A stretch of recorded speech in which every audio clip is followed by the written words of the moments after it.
Okay. You want to announce? Lori Daybell, on Thank you. behalf of myself. All right, we have a number of things to get through this morning. The first thing I want to address is there's been multiple media requests. I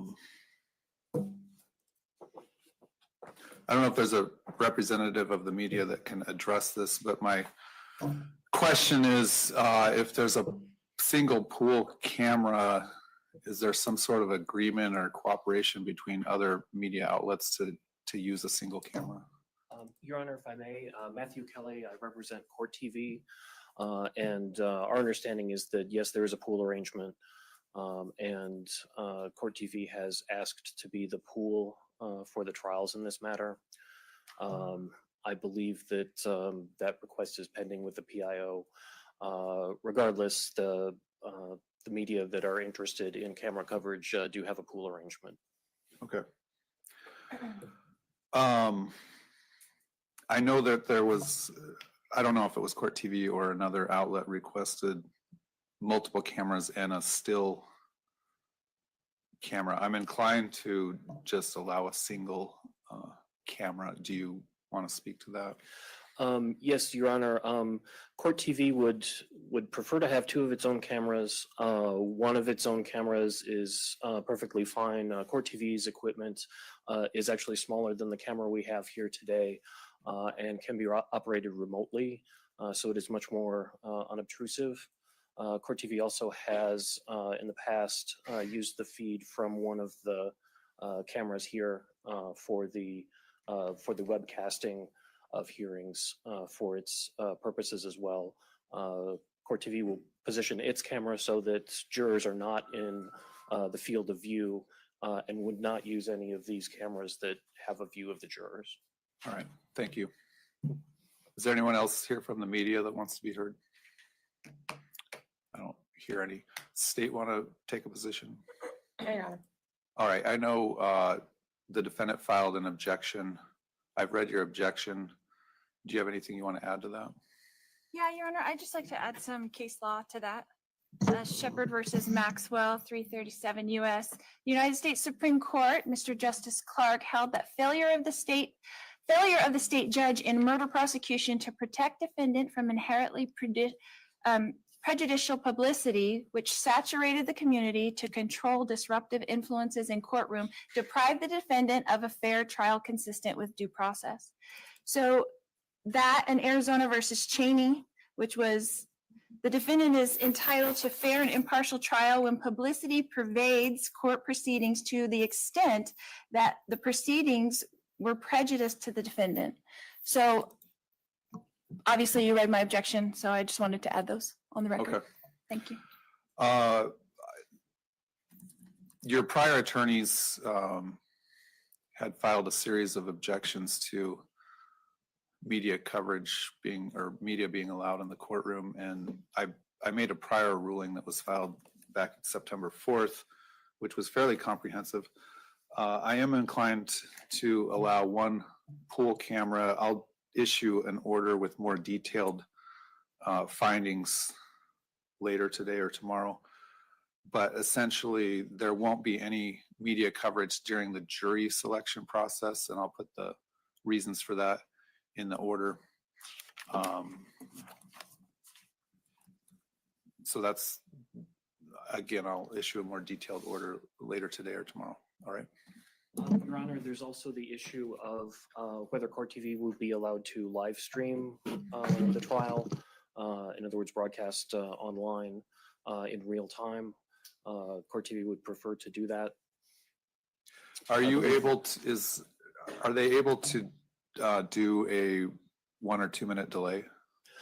Certainly, we can certainly do that.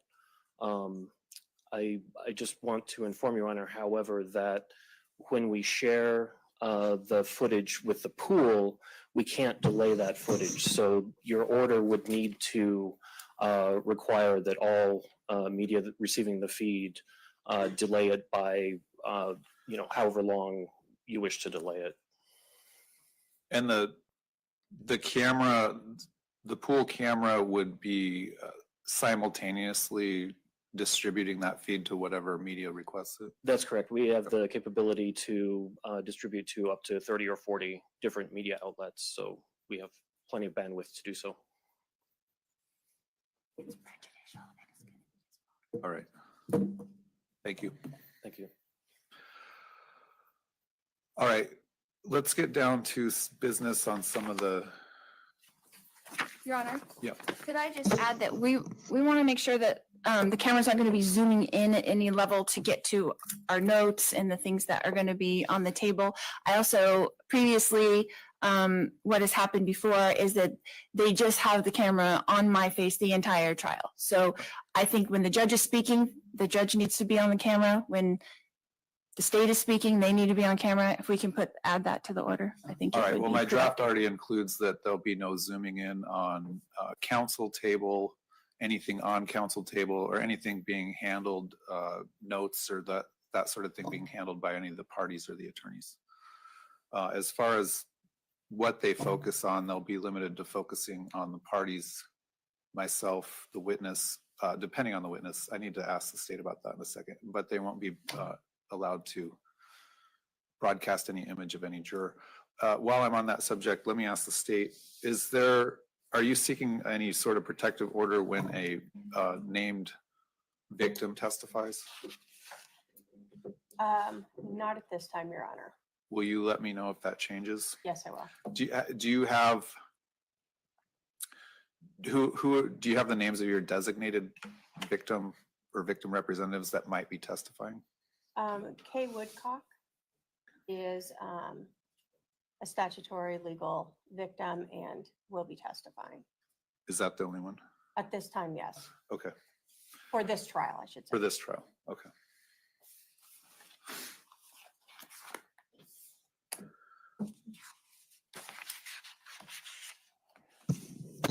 Let me ask this, are the parties ready to proceed around March 31st or April 1st? Yes. Yes, Your Honor. All right, let me ask the state next. Earlier during these proceedings and past hearings, you indicated you thought the state's case in chief would take 2 weeks. You requested yesterday to screen for 6 weeks. Your Honor, I did say 2 to 3 weeks. Okay, But I did say that while we had a defense attorney on and not Ms. Vallow herself. I am familiar with other pro per trials where generally the timelines are in excess of those with a defense attorney assigned. So in order to ensure that we aren't asking a jury later to stay longer than we pre-screen them, I believe it would be appropriate to screen them for 6 weeks. So now that you're gearing up for trial and maybe you have a better idea, how long do you think your case in chief would take with a normal amount across? I know that's hard to estimate. And again, I would say 2 to 3 weeks. Three weeks? That would be at the outset of it. Okay. Probably, yeah, 2 to 3 weeks. Okay. Let me ask advisory council, if we do an questionnaire, would you be assisting Ms. Daybell with your laptop in going through the answers that are received? Yes, Your Honor. I mean, assuming we do all of that, because a lot of times the courts send us back to our office to go through that. So if we do that here, then yes, of course, she's welcome to use our laptops. Right. My plan is we can do jury selection in the South Court Tower 5C. I know that the state has requested that the entire trial be held there. We can't do it. We can do jury selection there. I can give you rooms here for your victims and witnesses as need be that are outside this courtroom that we can have them stream in if you want, depending on, I guess, who the witness is or who's back there. And obviously, Your Honor, I don't know if the public will be attending this or not. This also is a little different in that even in the mornings, the jury is going to be potentially out here while the court is having morning calendar. If there's media out there as well, I'm just trying to protect the integrity of the trial by ensuring that the public, the media are not interacting with witnesses at any time while they're out there. It's difficult when it's a very small hallway and very limited rooms to put them in. Obviously, I need a room for the victims that's separate from any witnesses. Well, we have on this floor 6 rooms, 5 or 6 rooms throughout. We have 3 right behind this courtroom, and we can utilize them as need be to ensure that there's no improper contact between media or the public in general and any victims or witnesses. We can also ensure that the jurors don't have contact. If that means we bring them up in a separate elevator and have them assemble somewhere else, we can accomplish that. So my plan will be to do an e-questionnaire, remote questionnaire for the first 200 jurors. That questionnaire, I need to get a final joint pretrial statement with the list of witnesses to include the names of witnesses in that, but I'd like to send out a draft to everyone by the end of this week. Let me bring up my calendar.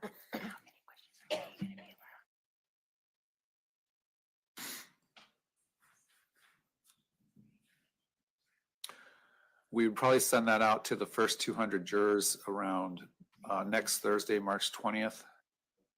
Yeah.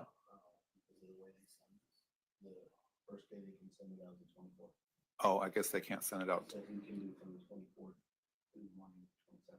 Okay, so we can send out that the 24th to the 27th, meaning it would be cut off on the 27th. The answers to those questionnaires would be emailed to the parties. That would give the parties the 28th, 29th, 30th, and 31st to go through those answers. We would meet on the morning of the 1st, discuss who needs to be let go based on those answers. Also on the morning of the 1st, a number of walk-in jurors that for whatever reason don't fill out the questionnaire in advance would come in to the jury room, the jury assembly room that morning and fill out the questionnaire. So that morning we'd also deal with those walk-in answers as best we can. Oh, that's right. I back up. The initial answers for the remote, we're going to meet on the 31st. Let those people go. Whoever we don't let go will be told to report on the afternoon of the 1st. On the afternoon of the 1st, we'll be dealing with the walk-ins that come in the morning of the 1st. And the people that we haven't let go the afternoon of the 1st, that will be in person voir dire as needed. If we need to, which I anticipate we probably will, we'll do another 200 jurors on the 2nd. And if need be, we have another 100 jurors on the 3rd. That next set of 200, that wouldn't be a remote question? They don't have regular. a capability to do it remote. So we may have to, what'll happen is on the 1st, all those people, after they give their answers, will be randomized. The list will be re-randomized. As we proceed through the 2nd, those people get added onto the bottom of the list. So as soon as we get 12 jurors that qualify, that everyone's happy with, that don't have issues, plus probably 3 or 4 alternates. So as soon as we get to about 15 or 16, we're pretty much done with jury selection. So we don't have to necessarily question all 200 of those people. We can do panels of 20 or something like that. I anticipate losing quite a large number of people just based on prior media coverage and people already having some sort of opinion about the case. I normally wouldn't include a defendant's name in the e-questionnaire that goes out remotely, but on this case I'm inclined to, just because that's what we want to know. We want to know if people have heard about the defendant and whether or not they've heard about, or if they've formed an opinion about her or this case prior to that. Does anyone have an issue with that, state? No, Your Honor, I think that that's a good idea. That's going to be at least one of the initial reasons to strike a lot of jurors. My only issue with it, Your Honor, is that it could be bad both ways, right? If you put the name in there, if you don't put the name in there. It's been my experience that people will say they haven't heard when they know who that really is. And there's people that will want to be on this jury just for this purpose. Well, It's going to be complicated. all the research indicates that these e-questionnaires, people are more likely to give honest, candid answers than if they're in a group of people and they feel sort of that peer pressure of what's a good answer and what's a bad answer. Your name's going to come up sooner or later, so I would prefer to just get it out in front of the potential jurors to begin with. My e-questionnaire is going to be fairly basic. It's going to focus on qualifications, the charges, the witnesses, and then obviously whether they have an opinion about you or this case. For the people that make it past that level, we'll question them more thoroughly in person. And like you were saying, as far as group kind of voir dire, in my experience, we went through 1,900 jurors in my last trial, so it would be good to do individual voir dire if we can, than group voir dire, because they learn things just in the voir dire and it disqualifies a lot of jurors. I'm not opposed to that, but that's going to be sort of a day of play it by ear sort of situation, whether we Sure. do small panels or just go a single person. If we go single person, our jury selection could extend into the next week. But if we're able to seat a jury, I would expect opening statements on April 7th, somewhere around there. Does the state indicated, I have it, there was just one day in April that you wanted to go a half day? Correct, Your Honor, the 24th. All right. When can you file some sort of pretrial statement that sets forth all your potential witnesses and a statement of the facts? Probably by Thursday. All right. Mark? Does the state anticipate any presentation of autopsy photos or crime scene photos?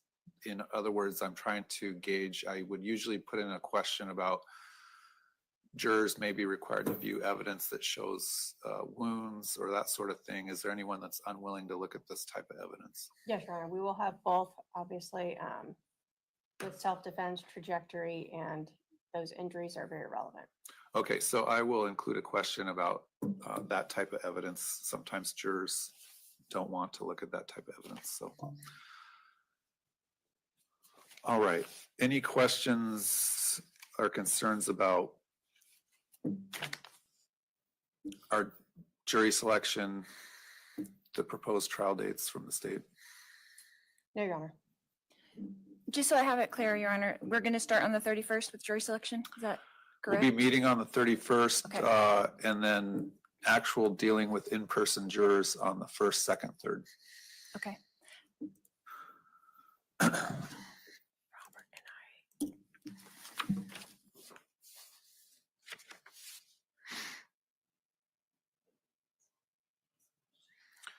Let me ask advisory council.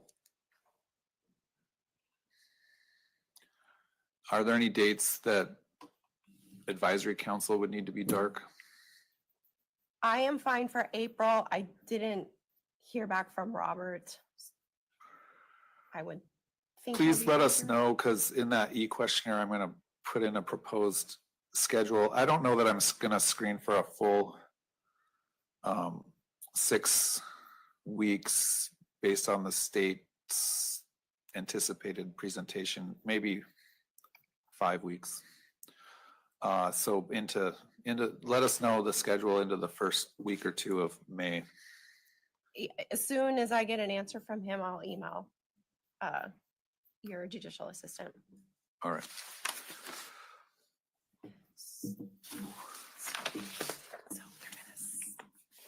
And one more time, Your Honor, so the remote question is going out on March 24th.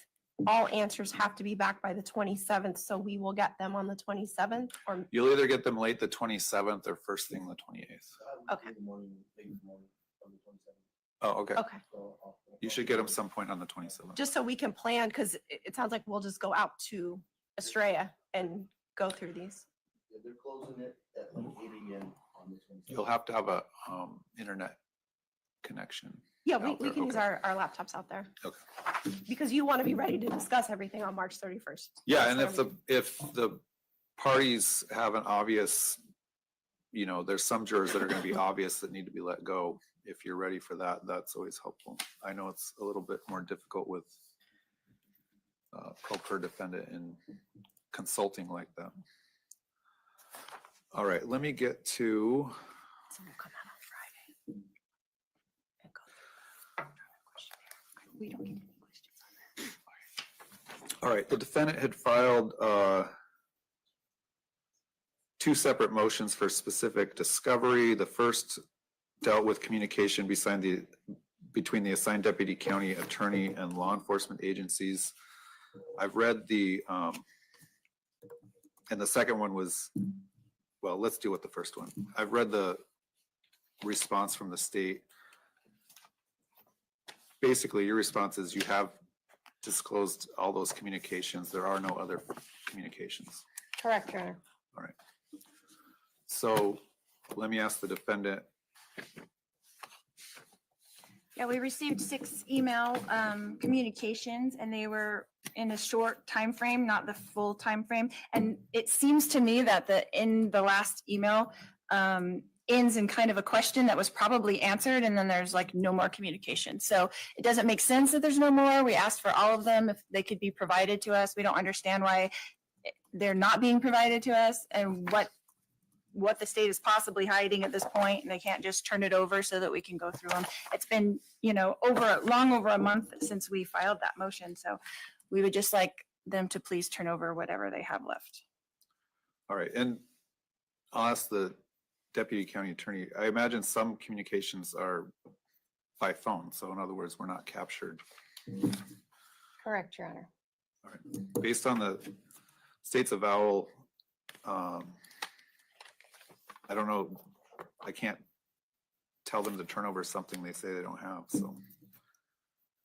I'll find that the state, based on their Vallow and officers of the court, have complied with the request. The second one is a little more, I wanted to get clarification on. That was defendant's request for video interviews, but it seemed like based on the state's response that there was some confusion about what was a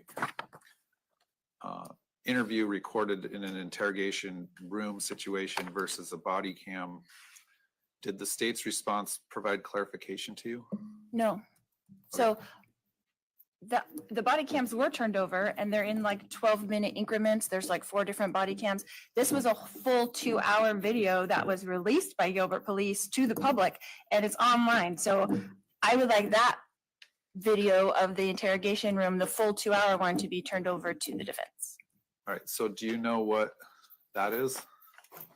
Your Honor, based upon the defendant's reply, she's requesting a video interview from the 31st.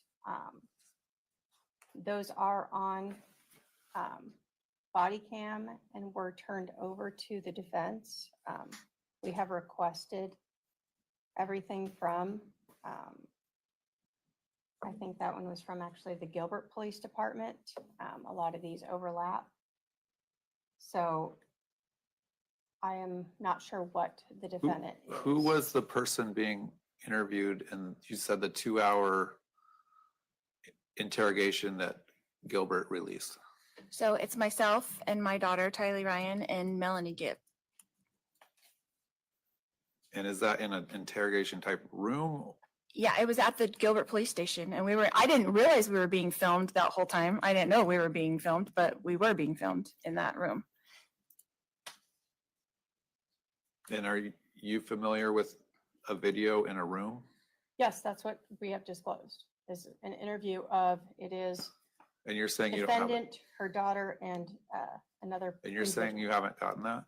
They have given 4 about 12-minute body cam videos of the policemen's body cams that were in the room with us, and they go in and out of the room at different times. So there's different body cams.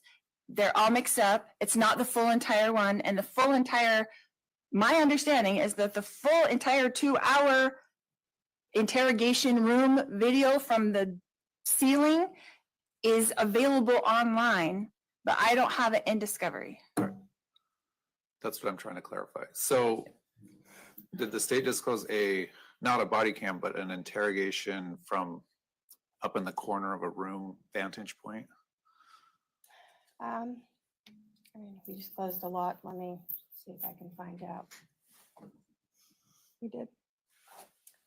Yes, my paralegal is present here as well, and she has advised that we did. Your Honor, we disclosed over, Can your Where is paralegal it? provide a Bates number or something so that maybe the defense just has overlooked it? let me see if we can find the actual Maybe the discovery notice. date. discovery letter. Okay.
Your Honor, all we do have is the 4 body cam. We can ask again and see if they have a overall.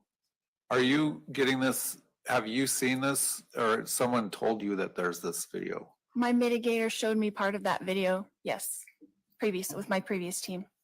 That's how I know about it. Otherwise, I wouldn't know about it. She said, "Do you know this is online?" I didn't have any idea. And you're sure it's the Gilbert PD on that date? Correct. All right, I'll ask the state to follow up with Gilbert on that. We will, Your Honor. There, if that is out there, obviously it should have been disclosed. Mhm. All right, remind me to follow up on that next time we are together. Next, I have a motion limine, 2 motions in limine, one regarding Alex Cox statements and one regarding Tylee Ryan's statements. All right, so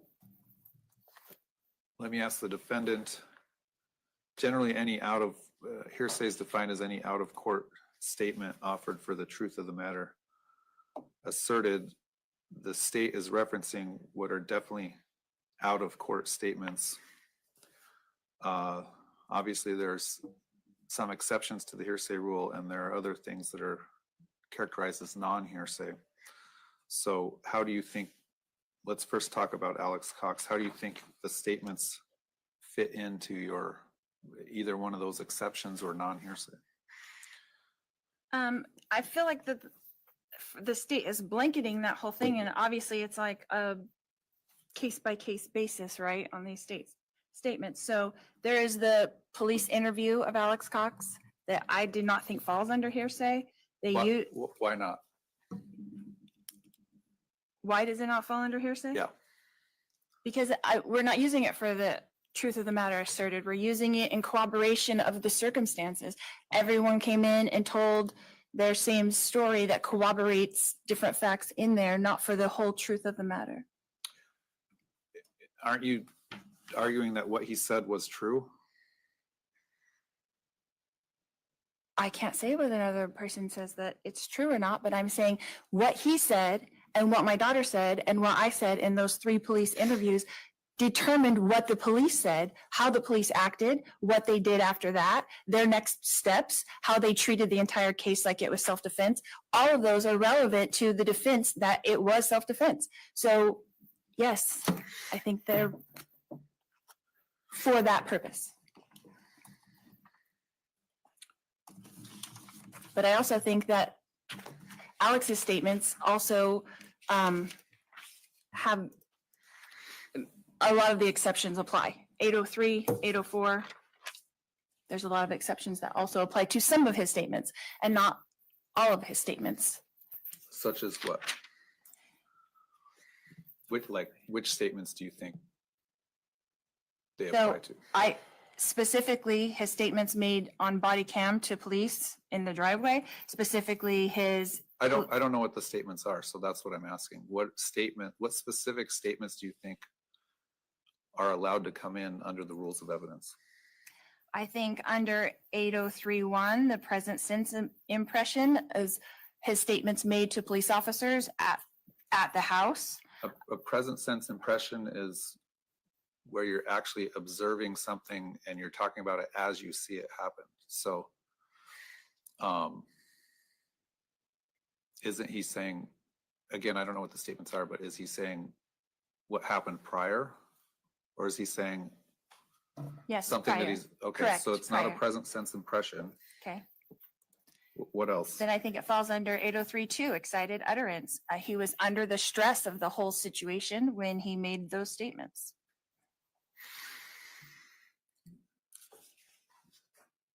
What was his demeanor when he made those statements? Upset. What's the specific statement? I shot my brother-in-law in self-defense. I got hit in the head with a bat. There was an altercation. I don't know what all the statements are, but How long after the incident did he make these statements? immediately after, as far as I know. Well, immediately to some people means 2 seconds, to other people it means 30 minutes. Tell me what immediately means to you. As soon as the police arrived. I don't know did they arrive 30 minutes after the incident? 10 minutes, an hour? I was not there. I do not know what time they arrived. All right.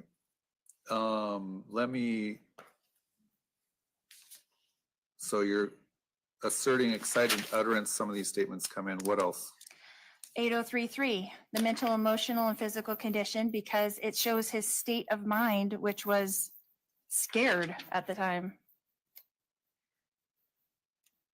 Any others? Yes. 8035B, the recorded recollection. I know that in the state's reply to my response, they did not think that 805 applied because A, B, and C, but I did not see an and after A. So my assumption was that B and C, since there's an and after B, were what needed to be put together. So B was made or adopted by this witness when the matter was fresh in the witness's memory and accurately reflects the witness's knowledge. So I felt like 803B5B, the recorded recollection of his police interview and the body cam footage applies under that exception. All right. Generally, 8035 is a recorded recollection, meaning it's something they wrote down, or maybe they recorded their voice saying something.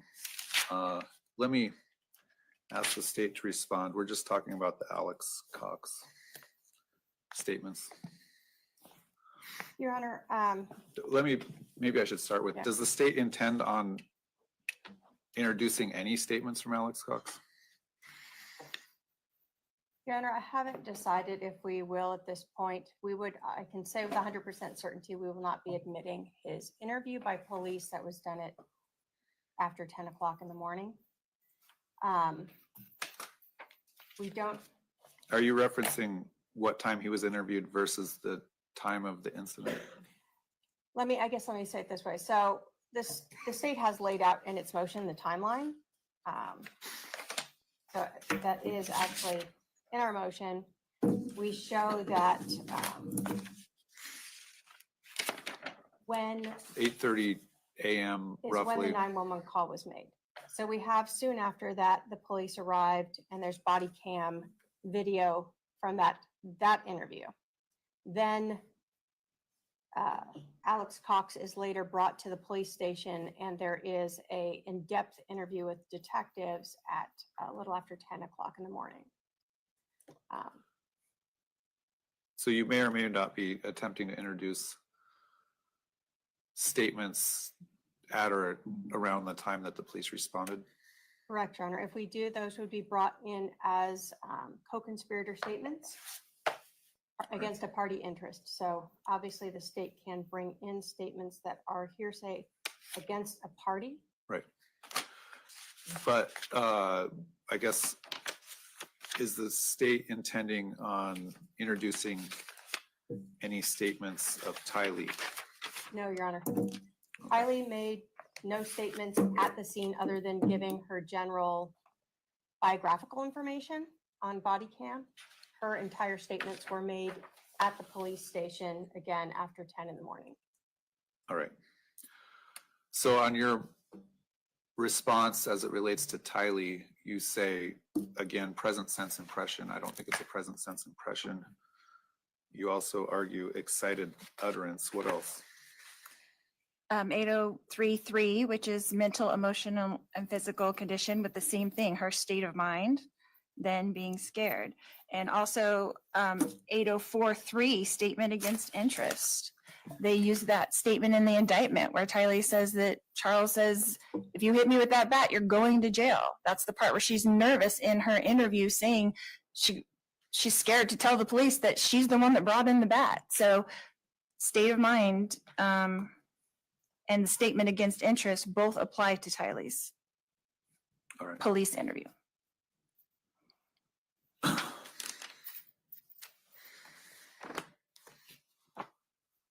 All right. Anything else? Does the state want to be heard further on that? Your Honor, the only further thing I think that the state will bring in is that obviously the defendant has been found guilty of killing both Tylee, other individuals, but in this case, the defendant cannot benefit from killing a witness and then later try to bring in their statements for their benefit. So in addition to none of her statements being admissible under the rules of evidence, as any of the exceptions that the defendant has done, we also believe that it would be improper for her to be allowed to bring them in under that theory. In other words, there's been a judicial finding that the reason Tylee's unavailable as a witness is because of the defendant's actions. Correct, Your Honor. There has been a jury trial and she has been convicted of that. All right. All right. The court is on a preliminary basis precluding references to Tylee Ryan's statements, any statement made by Tylee Ryan. If there's some reason where a door might be open to any of those statements coming in, the defendant's requested to make a request outside the presence of the jury regarding that, and we'll deal with that outside the presence of the jury. On Alex Cox, I think that's probably going to be more of a statement by statement basis, but I'm skeptical of any statements coming in hours after the initial police response. I think we'll deal with what statements may or may not come in when the police first arrived on scene and or the 911 at the time that they're attempted to be introduced.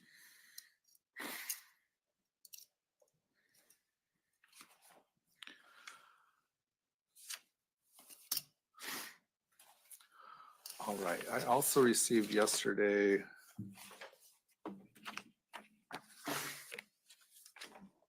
state's notice of disclosure and request for disclosure. Did you get a copy of that? No, You haven't seen that yet? no. I'm sorry, the, State's notice of disclosure and request for disclosure. I didn't realize it was actually filed in January, so you should have seen that. I misspoke when I said I got it yesterday. It was filed January 16th. Have you seen that? I'm looking it up. What are we? States I disclosure. think the court may have ruled on that one, Your Honor. Well, I don't think I ruled on, at the very end, you're requesting, she submit to fingerprints, palm print, footprint. Oh, that's, okay. I think that was prior, yes, significantly. So that would be to tie her to any of her. Is that for other conviction Correct, purposes? yes. All right. And when did you want to do that? What is that about? If we are going to be here on the 18th, we can take them then. I don't know that we need to be here on the 18th. And obviously, I was unaware we were going to set this because we set it Right. just recently, so. I don't know if we can keep that on just to take that. Okay, what about the state, you requested copies of any recorded statements made during interviews conducted outside of your presence? Is there any of those, were there any interviews conducted by you or your team? Of So any, far? were there any interviews conducted of any witnesses out by you or your team that you're aware of? So far, not that I'm aware of. All right. Do you plan on calling any experts to testify? We do plan on calling one expert.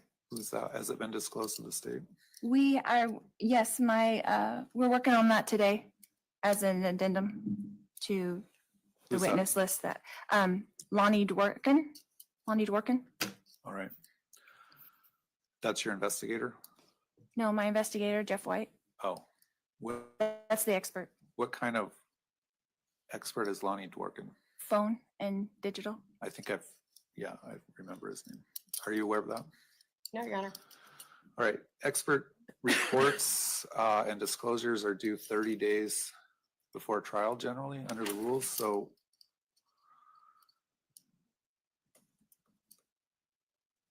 if you're planning on using that witness, you need to get that disclosed right away, and I may have to take that up depending on what the state's position is. But Your at this Honor, point, that- it's technically late. Maybe another reason to be here on the 18th. Obviously, if that's disclosed this week, we can potentially address that issue on the 18th. All right. Let me ask the defendant, do you have a position on the taking of prints and photographs? Generally, identification type things are permitted over any defendant objections. So do you have a record you want to make on that? Not really. All right, I don't see any For reason what why. purpose? I don't understand. In the event that you're convicted, it may be used to prove other convictions. That reminds me, is the state planning on proceeding in the second trial regardless of what happens in the first trial? I believe so, yes, Your Honor. And how much time would you need between the conclusion of the first trial and the start of the second trial? Your Honor, I would say at least 30 days since we do need to actually subpoena out-of-state witnesses for the second trial. I'm wondering if it wouldn't benefit everyone to go ahead and set that a provisional second trial date now.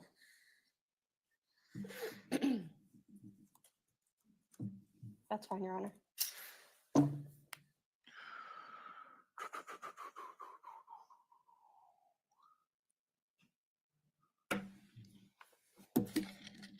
May 11th is still my last day. Is that second trial, Right. how long do you think it would take the state to Probably present? about 3 weeks as well. Similar? I've got it right.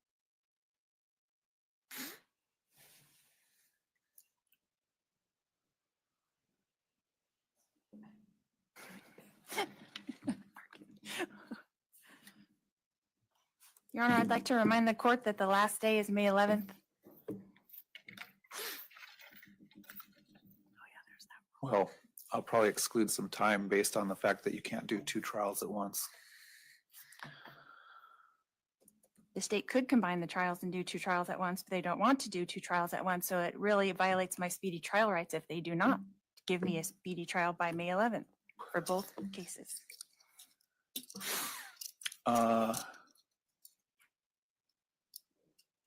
Not to mention that they did combine all the discovery into one case. They didn't give me 2 different separate discoveries for 2 different cases, which would be much more convenient considering the voluminous amount of discovery that they piled onto us. Does the state want to do combine both cases? Your Honor, if the court gave us a little time to work it out and the defendant wants to join them, I mean, obviously, I don't know that, with a normal defense attorney, and I don't mean that in any way, normally they would be Derogatory? severed. severed because you Due don't to- want one jury to know about the other Correct. 2 separate charges and have a harmful rub-off effect of the evidence in one case affecting the evidence in another case. Correct, Your Honor. That's why they were filed separately. But if the defendant wants them together, the state would have to request this be pushed back slightly so that we could then get all the witnesses for that trial together, since they were not subpoenaed for this trial. But if that's what the defendant wants to join them, and she understands that prejudice and that she's then going to be waiving that prejudice with that, then the state is certainly willing to do that. But we would then have to request to have that trial, or this trial date moved back to allow us to get the other witnesses lined up.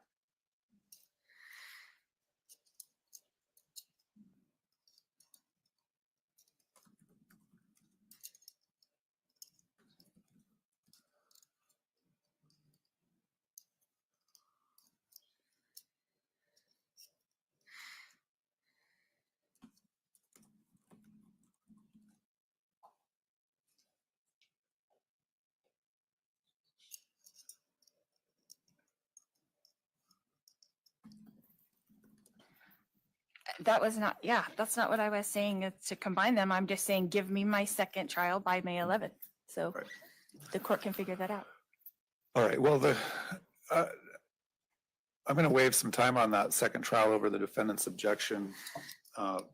Primarily, again, the defendant can't try both cases at the same time. Secondly, I'm not sure how much actual prejudice there is with the time violation in the sense that you wouldn't be released from custody anyway. And thirdly, the rule for time violations under Rule 8, I think it's 8.6 is that any violation should be a dismissal without prejudice unless there's an actual prejudice shown, in which case the state could just refile the charge. Regardless, I think some time is warranted to be excluded because primarily you can't try 2 cases at once. What if we set a start date for May 12th? I realize that's could potentially be a quick turnaround, but again, I don't think this case is going to take 6 weeks. Your Honor, We can adjust that as necessary. I, again, am going to ask for a longer time. I believe this will go through the beginning of May, and to have the state try to get those witnesses lined up and subpoenaed while in trial, I don't believe is. Well, if I push it out any further, the parties need to be aware that I won't be trying the case. I don't think I would be anyway. I'm rotating at the end of June.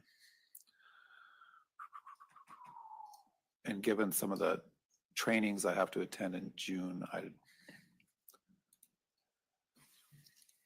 don't think we could get it done. Well, both parties could send out subpoenas now for that second date for May 12th, correct?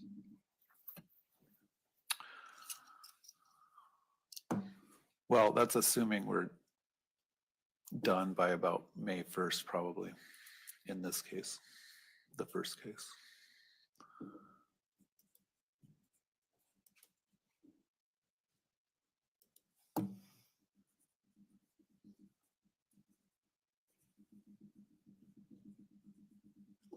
And then, Your Honor, I did indicate that the state needs to be dark in May, the 21st, 22nd, and 23rd. You said 21, 22, 23. Correct. Of May. And I would need to be dark the 19th, 20th, and 21st as well, so. So given that we would be dark that entire week anyways, it really doesn't make a whole lot of sense to. All right, sorry to interrupt. Let me speak with the criminal presiding judge about scheduling the second trial. We can discuss it on the 18th. Let's keep the 18th, but let's move it to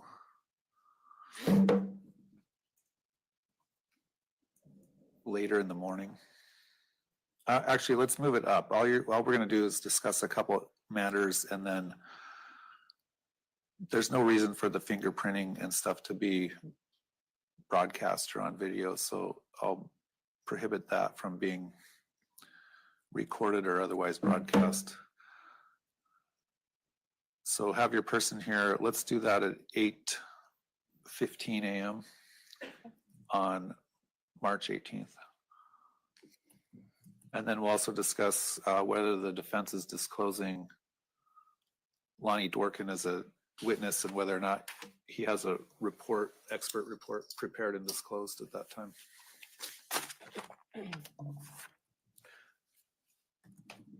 I will have the questionnaire for you by then, so you can review it.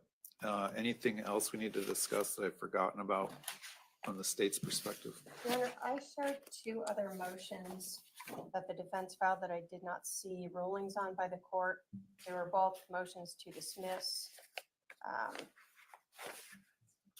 One of them only related to the 2022 case, I think. No, I'm sorry.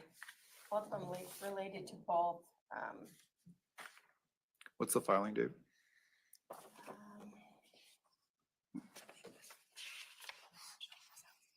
January 14th for one of them was an 8.2 speedy trial one.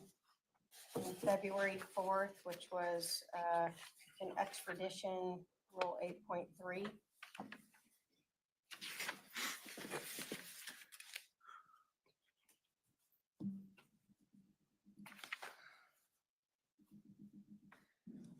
February 4th.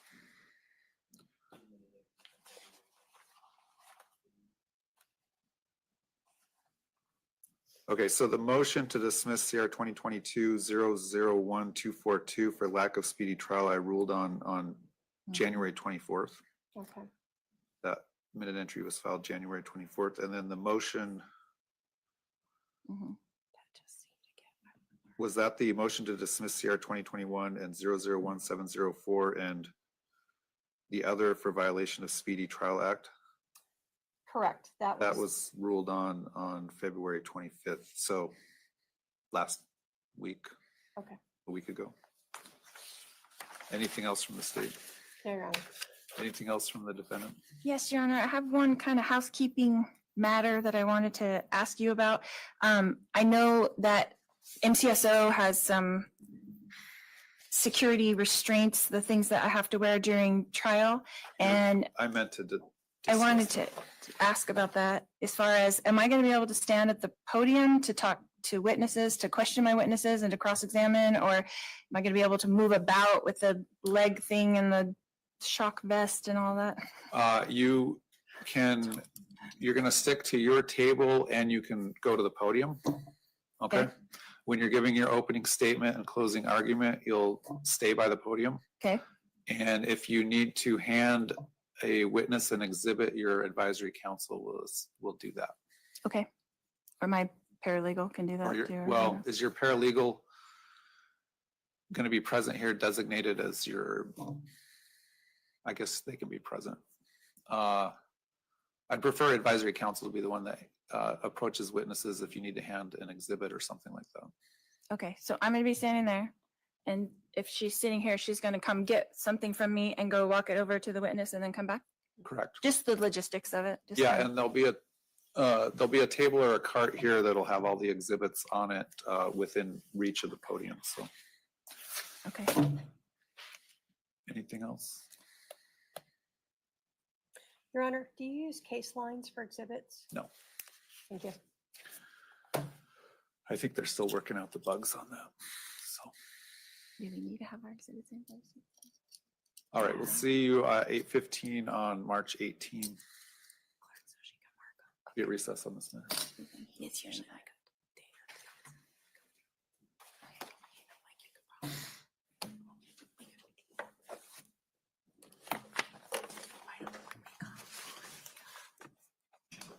All rise.